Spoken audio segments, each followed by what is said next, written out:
تو اس کے بعد اسد کی ماں کو دکھایا جاتا ہے جو بہت پریشان ہوتی ہے، اور اس کے بعد گھر میں ٹہل رہی ہوتی ہے اور پریشانی کی حالت میں ہوتی ہے، اور اسد ادھر دفتر سے یا باہر سے آتا ہے تو عروسہ کو پریشان پاتا ہے اور عروسہ سے پوچھتا ہے کیا بات ہے، کیوں اپسیٹ ہو؟ تو عروسہ کہتی ہے نہیں کوئی بات نہیں ہے۔ وہ کہتا ہے کہ میں نے آپ کی شکل سے پڑھ لیا ہے کہ آپ اپسیٹ ہیں، اس بات گھر میں کوئی بات ہوئی ہے بتائیں مجھے عروسہ۔ تو وہ کہتی ہے نہیں کوئی بات نہیں ہوئی۔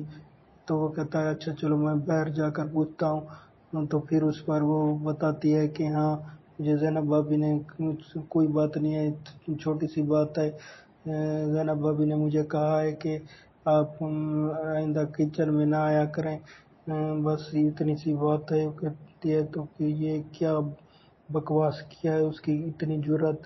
تو پھر وہ اپنی ماں کے پاس چلا جاتا ہے اور کہتا ہے کہ پہلے تو ماما آپ نے ہمیں بزنس سے مجھے بے دخل کر دیا، اور اب اس گھر سے بھی، اور اس کو زینب کا کیا حق بنتا ہے کہ عروسہ کو اس نے منع کر دیا کہ کچن میں نہ جائے، یہ کوئی گھر ہے یا جیل ہے، میں یہ ہرگز برداشت نہیں کر سکتا۔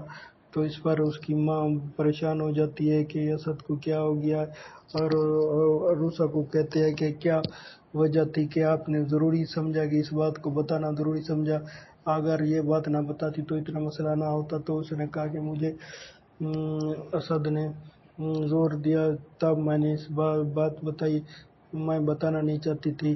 تو اسد اپنی ماں کو خبریں سناتا ہے کہ اب بہت کچھ ہو گیا ماما، ہم یہ سب برداشت نہیں کر سکتے، آپ صرف نوید کی فیور میں ہیں اور ہماری فیور میں نہیں ہیں۔ تو اس کے بعد نوید گھر آتا ہے اور اس کی بیوی کہتی ہے کہ آ گئے ہیں، تو وہ کہتے ہیں ہاں میں نے جانا ہے لاہور، میری میٹنگ ہے، ہم میرا ٹریول بیگ نکالیں۔ کہتا ہے وہ کہتی ہے کہ میٹنگ ہر آئے دن میٹنگ ہو، تو کہتی ہے یہ ہمارا پرسنل معاملہ ہے، اگر میں بزنس کر رہا ہوں تو میری میٹنگ تو ہوتی رہے گی۔ تو پھر وہ کہتی ہے کہ کب تک آؤ گے؟ کہتا ہے کہ پرسوں، میں نے آپ سے ایک بات کرنی ہے۔ تو وہ کہتا ہے کہ ابھی کہہ دو۔ تو پھر کہتا ہے کہ میں نے ماما کو کہا کہ اس چیپ لڑکی کو کچن میں نہ گھسنے دیں، میں آئندہ اسے کچن میں برداشت نہیں کروں گی، کیونکہ اس نے پہلے بھی ہمارے بچوں کو قتل کر دیا، اور اس کے بعد اب کوئی کھانے میں زہر نہ ملا دے۔ تو نوید کہتا ہے آپ نے یہ صحیح کیا، تو اس میں کوئی غلط بات تو نہیں ہے۔ تو وہ ساری فیور اپنی بیوی کے لیے کرتا ہے، اور اس کے بعد اسد اپنی ماں کو کہتا ہے کہ ہمارا اس گھر میں کوئی حق نہیں ہے، ہمارا سب